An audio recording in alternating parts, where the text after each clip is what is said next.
Qatar ने excuse किया कि हमने ऑफिशियली इनको नहीं बुलाया था। हमने इनको ऑफिशियली नहीं बुलाया, अपनी कैपेसिटी पे मैंने भी यही बात पढ़ी है, बिल्कुल एग्जैक्ट, मैंने भी सेम यही बात पढ़ी जो आप बता रहे हैं। जो गल्फ कंट्रीज हैं वो भी अब थोड़ी मैच्योर हो गई हैं और वो सिर्फ एक प्रॉपर फॉरेन पॉलिसी को लेकर आगे बढ़ रहे हैं। इनके खिलाफ वहाँ केस भी है ना सर? केस है, बिल्कुल बांग्लादेश में है, मैं भी इसको पढ़ रहा था तो हाँ बिल्कुल बांग्लादेश में केस है। और जैसे सऊदी अरबिया ने भी उन्हें मना कर दिया, आप यहाँ नहीं आ सकते।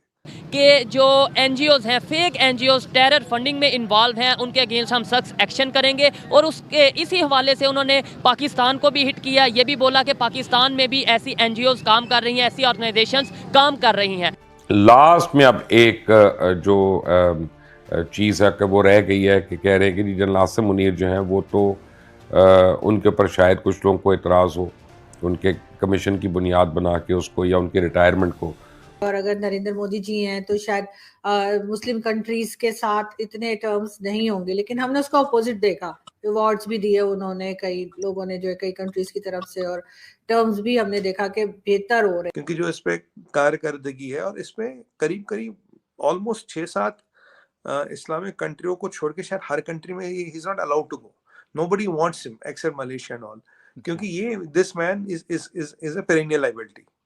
और इसके जो आईसिस से कनेक्शन जुड़े, आईसिस के यही बात पे मैं फीफा वर्ल्ड कप क्योंकि बहुत बड़ा इवेंट था, वहां पे इनकी जब प्रेजेंस देखी गई तो उसके बाद दोबारा से शोर उठा के इनका यहाँ आना ठीक नहीं है।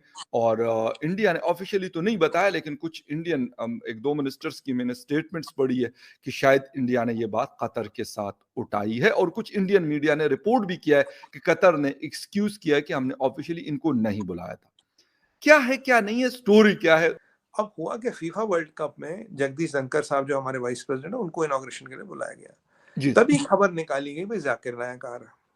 और अभी जो मीडिया से खबर आई है, जो कुछ सोर्सों से आई है, कुछ मीडिया इदारों से भी खबर आई है, इंडिया ने इस पे इतराज जाहिर किया। मैं भी 2 दिन पहले नेशनल टीवी पे डिबेट थी, मैं भी उस पर था। मैंने कहा यार इंडिया अगर इनको जाकिर नायक को बुलाना, फिर इंडियन वाइस प्रेसिडेंट को बुलाने का मतलब ही नहीं। अगर उसी जमीन पे उसी पोडियम पे ये 2 लोग हो तो मतलब ही नहीं ना। You have to choose one, या तो आप उनको बुलाइए या इनको बुलाइए, you have to choose one.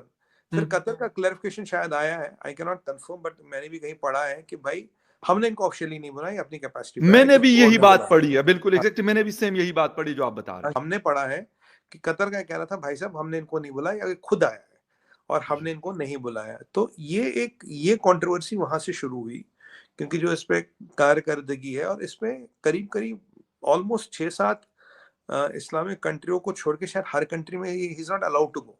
Nobody wants him except Malaysia and all, क्योंकि ये this man is a perennial liability.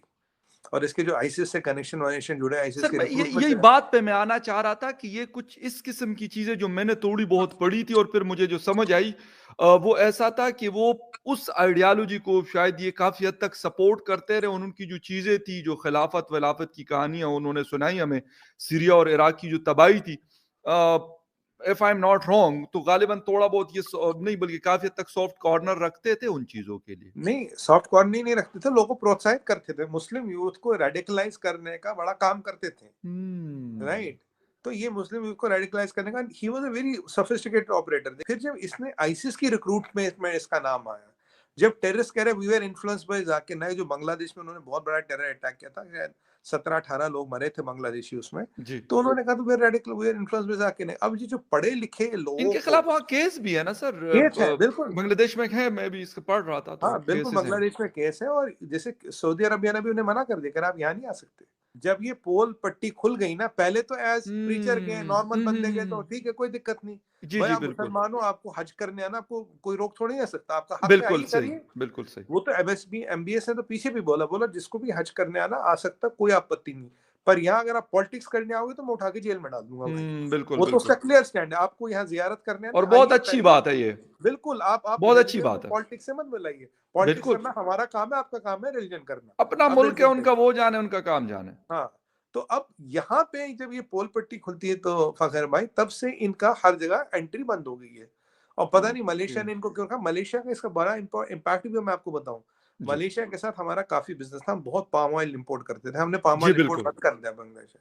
और बहुत बड़ा trade impact, around $1 billion of trade impact Malaysia had because of this man. अब फिर भी इसको क्यों रखा है, अब कतार ये पहुंच गया। देखिए अब कतार ये कहता है कि कोई तीसरी कंट्री है जो हमारे रिलेशन से जलती है, उन्होंने ये मुद्दा उठाया कि कतार को ने इसे बुलाया। भाई हमने नहीं बुलाया। लेकिन सर अब इंडिया के जो है वो गल्फ कंट्रीज के साथ भी रिलेशंस काफी बेहतर हम देख रहे हैं कि होते चले जा रहे हैं, आगे बढ़ रहे हैं।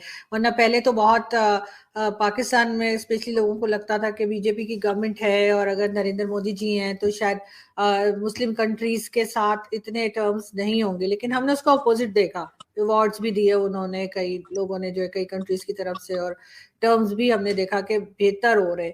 उसकी आप क्या समझते हैं? उसकी रीजन ये है कि जो गल्फ कंट्रीज हैं वो भी अब थोड़ी मेच्योर हो गई हैं और वो सिर्फ एक प्रॉपर फॉरेन पॉलिसी को लेकर आगे बढ़ रहे हैं और उसमें वो रिलीजन को मिक्स नहीं कर रहे, ये रीजन हो सकती है? या आप समझते हैं कि इंडिया की तरफ से कोई इस तरह की बात की गई है जिसकी वजह से इस्लामिक कंट्रीज जो है वो इंडिया के साथ कंफर्टेबल फील करती है? देखिए तीन कारण है आरजू जी। पहला कारण है आज के अगर आप जियो पॉलिटिक्स देखिए तो China is going down the drain, China is slipping, US stagnate हो गया है। अगर आप 50 से 100 साल का ग्रोथ देखिए कहाँ है, मार्केट देखिए इंडिया, और दूसरा कंट्री कोई है नहीं।